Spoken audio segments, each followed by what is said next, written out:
Brian Hanlon, thanks so much for joining us. Thanks for having me here. So for anyone who's listening who's not really familiar with what the YIMBY movement is, what's it all about? The YIMBY movement is a group of people that welcome more neighbors into their communities, that believe that California should be for everyone, whether you're a migrant from Ohio, from El Salvador, or if you're a native San Diegan. Everyone should be able to achieve their full potential here in California, have access to good quality schools, access to good jobs, and crucially, be able to live in safe, secure, affordable housing. So what does that mean in terms of policy? And tell me about what your organization, California YIMBY, is doing. Sure. So California YIMBY is a relatively new statewide housing advocacy organization that works to change state law in order to end the housing crisis. And so we believe that an all of the above solution is necessary. So we need to, one, reform our outdated zoning laws that make building apartment buildings and condos illegal in the vast majority of California urban neighborhoods. We need to increase funding and support for people experiencing homelessness and for very low-income Californians.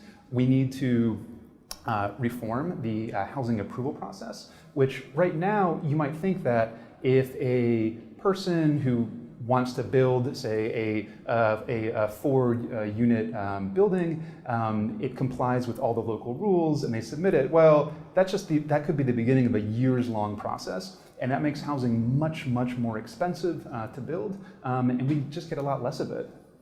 Your organization sponsored a bill earlier this year that got a lot of attention, SB 827. It would have required cities to upzone land for housing around public transit centers. That bill, despite all the attention that it got, died in its first committee hearing, although the author, Senator Scott Wiener, has promised to bring it back in a new form. Mm-hmm. What did your organization or did the YIMBY movement learn from the fight over that bill, and what are you going to be doing going forward in bringing it back? Well, I think one of the things that we learned is there really is a large appetite for big change in California. We are in a crisis, and in a crisis, you need to take bold, decisive action to address the root cause of the problems. The horrendous fires that we've seen recently that have destroyed thousands of homes, that have displaced thousands more. This is unfortunately going to be the new normal in California. We need to rethink, where are we building homes? Are we building enough homes for all Californians in existing urban areas that are not prone to these types of catastrophes? So we learned there's a lot of support. That said, we learned and sort of knew there's a lot of opposition to changing the status quo. This is going to be a hard problem to solve. It took us decades to get into this housing mess, and it's going to take us some time to get out of it. You held a policy conference here in San Diego over the weekend.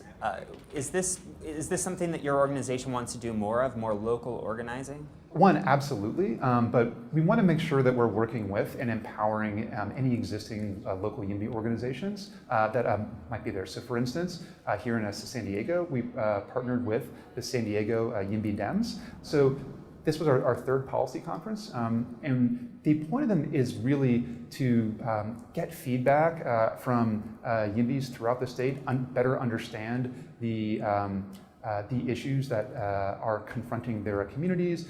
Is there state legislation that might help them in their own local organizing and advocacy? How do we need to better state legislation in a state as big as California so that it really does address the needs of all Californians? Brian Hanlon, president of California YIMBY, thanks so much for joining us. Thank you.